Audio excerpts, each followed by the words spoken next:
India में ऐसी कई सारी जगह है जो अपने बीचेस के लिए बहुत फेमस है और इंडिया में ऐसी कई सारी जगह है जो अपने हॉन्टेड प्लेसेस के लिए भी बहुत ज्यादा फेमस है। आज मैं बात कर रही हूँ एक ऐसे बीच की जो है तो गुजरात में और वो काफी ज्यादा फेमस है अपने सनसेट के लिए, जहाँ पर लोग सिर्फ इंडिया से ही नहीं आउटसाइड इंडिया से भी उसके सनसेट, उसके वाटर स्पोर्ट्स, पैराग्लाइडिंग और इवन एटीवी राइड्स के लिए आते हैं। पर यहाँ पे एक चीज और ऐसी फेमस है जो दिखती तो बहुत कम लोगों को है, लेकिन जिसने भी आज तक इसे देखा है वो उसके पास तो चले गए लेकिन वापस कभी नहीं आ पाए। गाइस, मैं बात कर रही हूँ मांडवी बीच जो कच्छ में सिचुएटेड है और वो ओपन होता है अरेबियन सी में। ये बीच बहुत ही ज़्यादा सुंदर और फेमस है और यहाँ पे काफ़ी भीड़ रहती है, लेकिन इसी भीड़ के बीच में यहाँ पर कुछ ऐसा भी है जिसके बारे में आप शायद जानते हो और शायद नहीं भी जानते हो या फिर शायद जानकर भी अनजान रहते। इससे पहले कि मैं स्टोरी शुरू करूं, हॉन्टेड, मिस्टीरियस और लेजेंडरी स्टोरीज के लिए हमें सब्सक्राइब कर लीजिए। तो हम शुरू करते हैं स्टोरी। ये स्टोरी है एक ऐसे परिवार की जो फिशरमैन्स के परिवार से था। गाइस, मांडवी बीच पे बहुत ज़्यादा टूरिज्म है, लेकिन वहाँ पर एक और काम ऐसा होता है जिससे उनकी रोजी रोटी चलती है और वो है फिशरी का काम। पर ये एरिया सबके लिए ओपन नहीं है।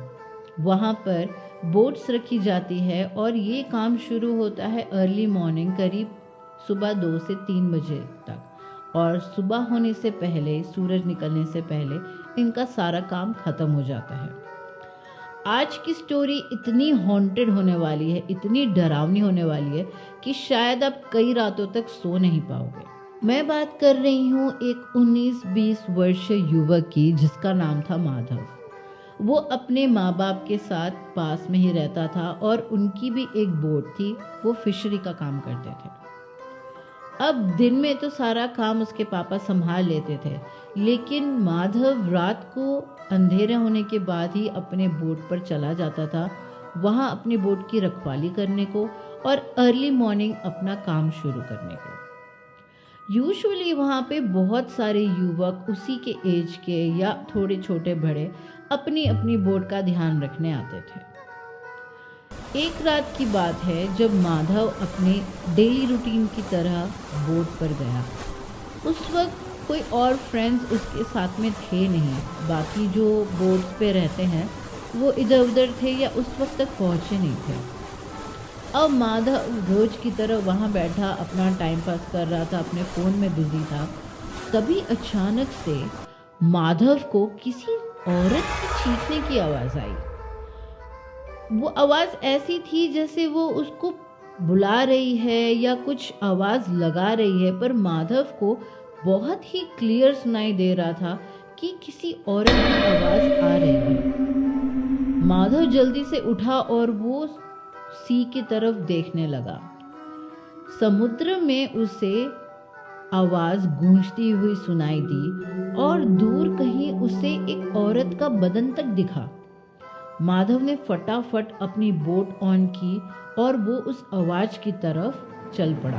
माधव उस औरत को ढूंढने की कोशिश कर रहा था कि जरूर कोई यहाँ पर है जिसको मेरी मदद की जरूरत है, लेकिन ज्यों-ज्यों माधव उस आवाज के पास पहुंचता वो आवाज कुछ और दूर दूर तक आने लगती थी। माधव काफी देर तक अपनी बोट लेकर उस आवाज का पीछा करता रहा, लेकिन माधव को समझ नहीं आ रहा था कि वो कैसे उस औरत को बचाए और कहाँ ढूंढे।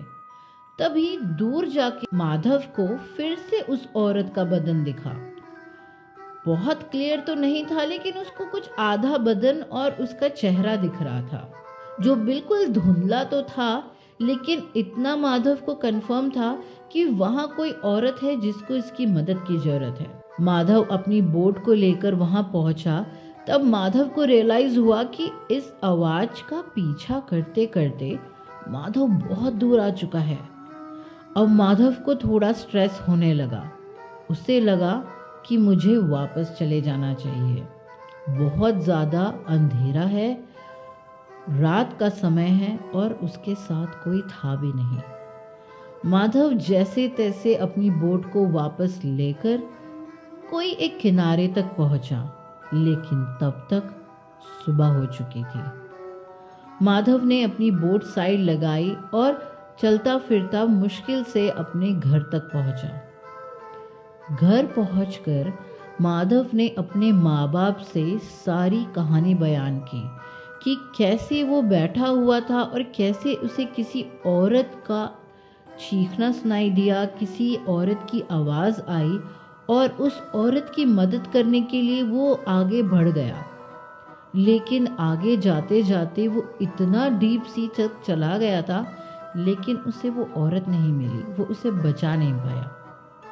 गाइस, अब नॉर्मली ये बात सुनकर किसी के भी माँ बाप घबरा जाएंगे या कोशिश ये करेंगे कि हमें उस पर्सन की मदद करनी चाहिए, पर माधव के पापा ये सुनकर बहुत ही रिलैक्स लग रहे थे।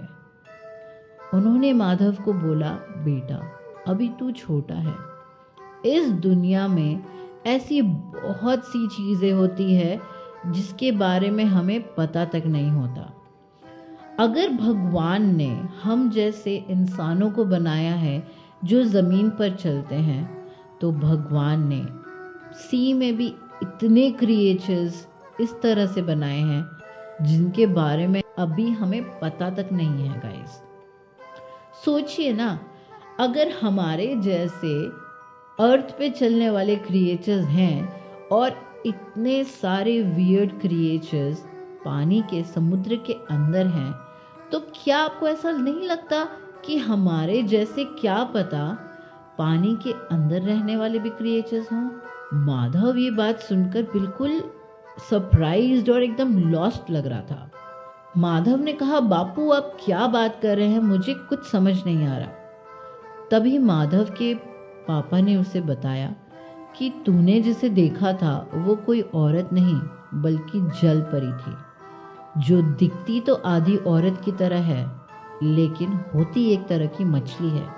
उसका आधा बदन मछली की तरह होता है और वो इसी तरह नौजवानों को लालच देकर, उकसाकर अपनी तरफ अट्रैक्ट करती है और अपने पास बुलाती है।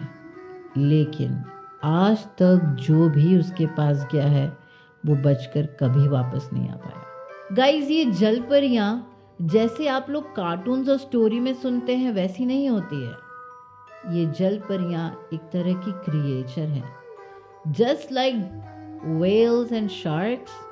ये भी उतनी ही खतरनाक होती है, बस इनका बिल्ट अलग होता है। कहानी, लेजेंड्स और सच्चाई हमेशा ये बताती है कि जल परियां आपको अपनी तरफ आवाज़ देकर बुलाती है, लेकिन जब आप उनके पास जाते हैं तो वो आपको खा जाती है। जी हाँ, आपने सही सुना है, वो इंसानों को खा जाती है, उनका बदन चीर फाड़ करके उन्हें वहीं की वहीं मार देती है।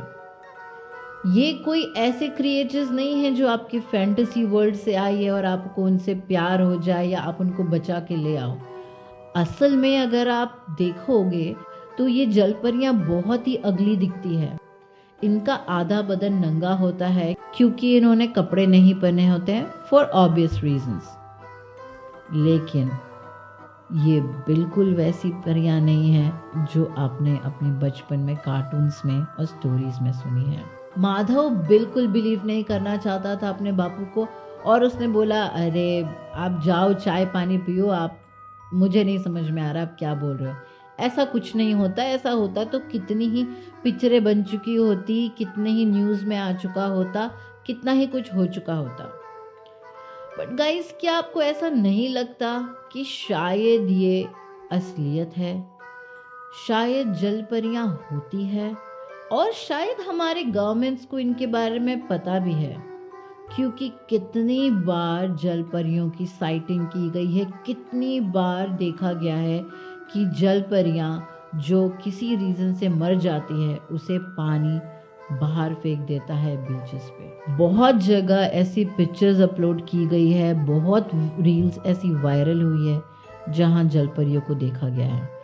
और क्या पता हमारी गवर्नमेंट इस बारे में जानती भी हो, लेकिन वो ये नहीं चाहती कि पब्लिकली इनको एक्सपोज किया जाए, या फिर वो ये नहीं चाहती कि उनकी जो रियालम है, उनकी जो अपनी दुनिया है, उसको हम डिस्टर्ब करें। माधव वहाँ से चला गया और अपने दोस्तों के पास गया। तभी माधव को ऐसा लगा कि उसे अपनी एज अ ह्यूमन ड्यूटी निभानी चाहिए और पुलिस थाने जाकर कंप्लेन करनी चाहिए। क्या पता उस औरत के घर वाले उसे ढूंढ रहे हों।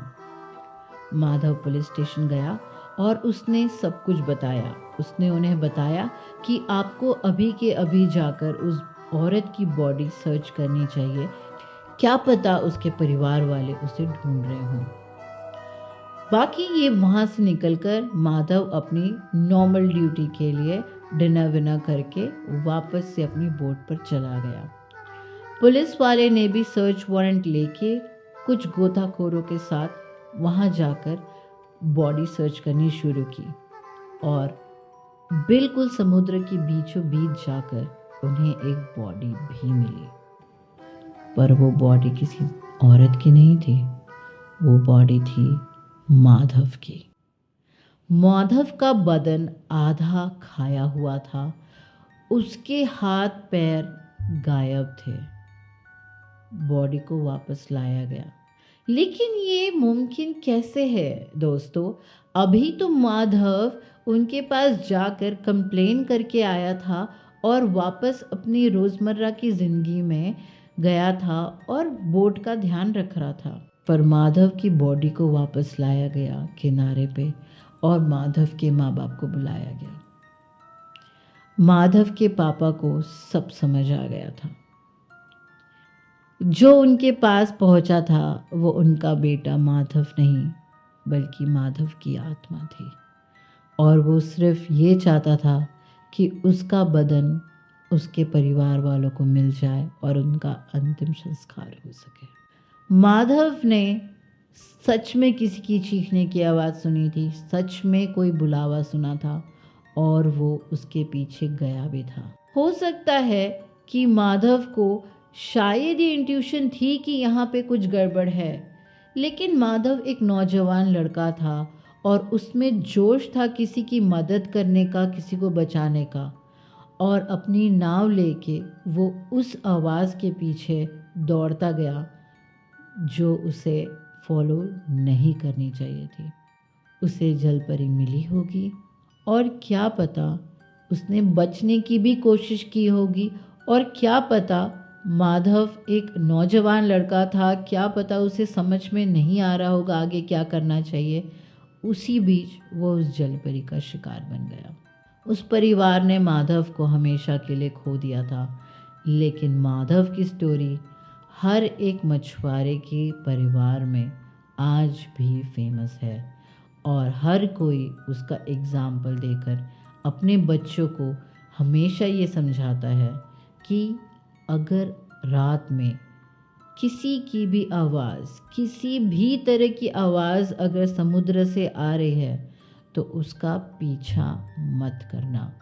गाइस, समुद्र में ऐसे ऐसे क्रिएचर्स हैं जिसके बारे में आपने ना कभी सुना होगा, ना कभी पढ़ा होगा, और क्या पता अभी तक कितने ऐसे क्रिएचर्स हैं जिसके बारे में हमें कभी जानकारी ही नहीं है, जो अभी तक एक्सप्लोर करना बाकी है।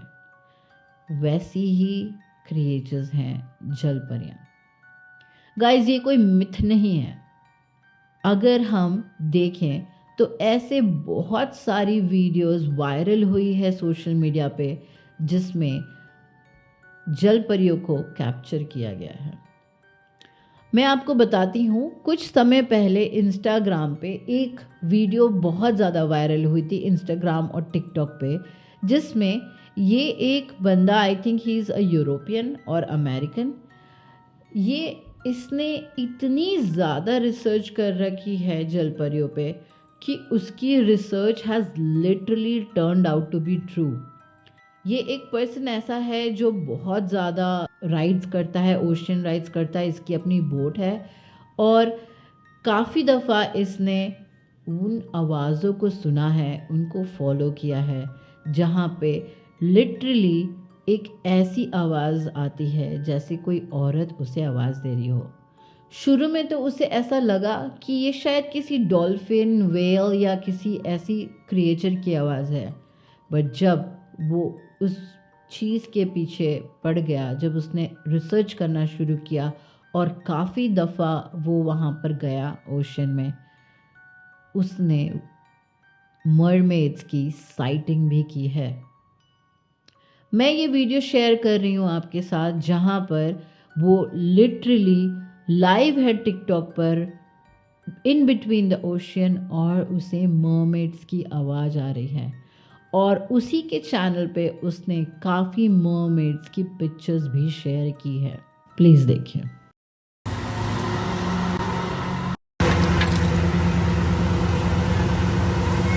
This is crazy. This is crazy. I heard it. I heard it. I hear it.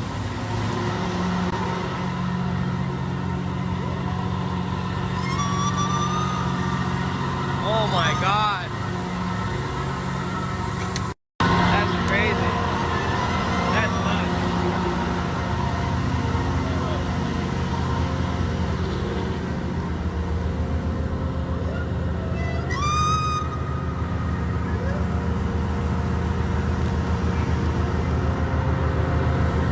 That's crazy.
Guys, मैं जानती हूँ कि ये कहानी बहुत ज़्यादा भयानक है, और क्या पता आपके दिल में एक ऐसा डर बैठा दे कि आप कभी भी स्कूबा डाइविंग ये सब करना नहीं चाहेंगे। बट मुझे ऐसा लगता है कि ज़िंदगी हमारी बहुत ज़्यादा रिस्क पर होती है।